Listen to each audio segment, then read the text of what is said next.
Give us a sense of Mohammed bin Salman's interest, I guess, and what they're doing in this situation.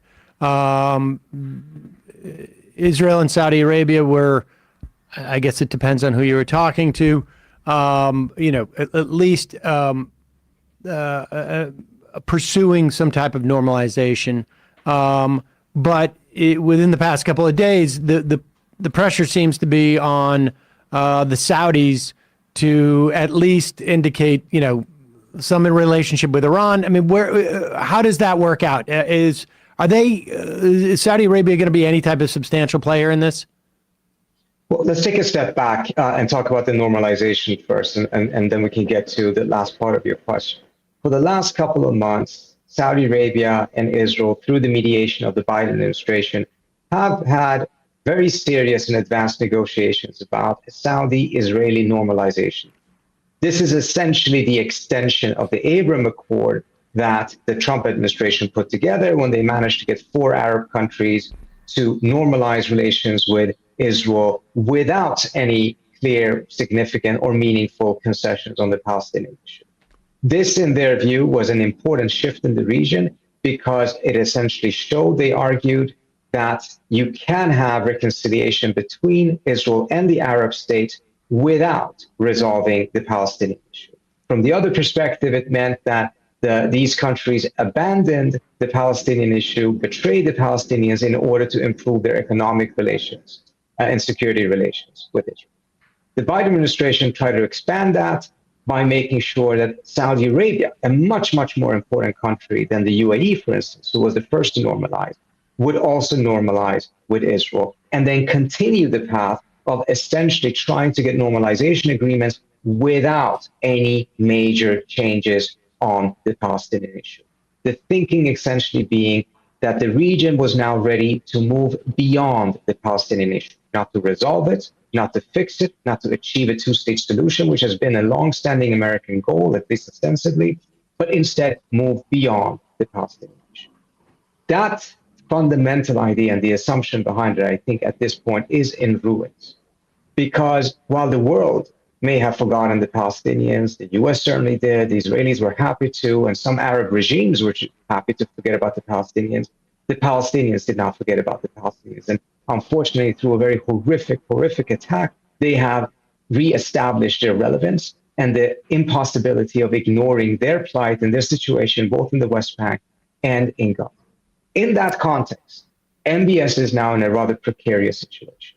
He had really banked on the idea that he could normalize and that the Palestinian issue was not that important any longer, and that he could become the leader of the Islamic world without resolving that issue, but actually helping to put it in the margins. That's failed. And now he is, I believe, scrambling. He needs to be able to regain some sort of a relevance on this issue because the Arab world clearly cares about it. And his past position and his silence on these issues are not going to play particularly well, particularly when the Arab public are watching and seeing thousands of Palestinians being killed. So, for instance, he ended up having a 45-minute conversation with the Iranian president, the first one that they've ever had, even after they've normalized the relationship. And I think at least one consideration from the Saudi side there was to re-inject itself into this issue in order to prevent the Iranians to have full ownership of being the main sponsor of the Palestinian cause, something that, of course, is a negative in the Washington context, but is a significant positive in the regional context. So I think he's playing a bit of a catch-up at this point. Exactly where he wants to go or where he will end up is unclear at this point. But I think the geopolitical landscape that he had bet the normalization strategy on has shifted so dramatically that he needs to shift a lot of these other positions as well. And that big shift is simply that there was a sense that you could just simply ignore the Palestinian, the existence of Palestinians, and eventually it wouldn't be an issue whatsoever. And let's talk about Egypt here. There is essentially 2 doors, if you will, out of Gaza, which has been, considered an open air prison for almost 2 decades now.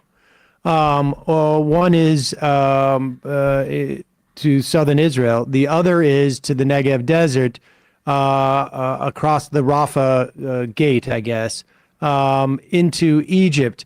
There is, it is unclear that Israel has said for Palestinians, I mean, to head to the Negev, although it sort of seems to be what they're suggesting, although they're, at first they bombed Rafah Gate multiple times, as far as I can tell. But what is the ability of Egypt to absorb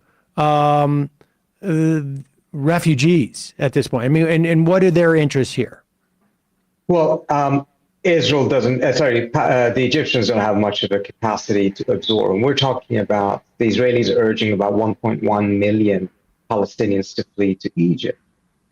Egypt doesn't have that capacity to handle it. Egypt is hardly standing on its own as it is right now, given a tremendous amount of mismanagement and economic corruption and economic difficulties that they face.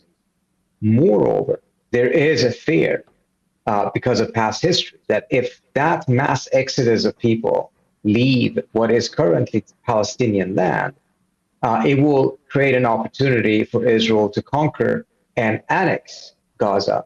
And then you have another problem, which is you already have several million Palestinians living in refugee camps in Jordan and in Syria, and who are asking for a right of return. Egypt would now also then be a host of a very large number of Palestinian refugees that they would not want to completely integrate into their country, who wants to return to Gaza, and you would have a deepening of that conflict at a moment where the public in Egypt is going to be completely up in arms about what's happening in Gaza and very strong anti-Israeli sentiment. So the Egyptians are not crazy about this idea at all. This is a very bad situation for them.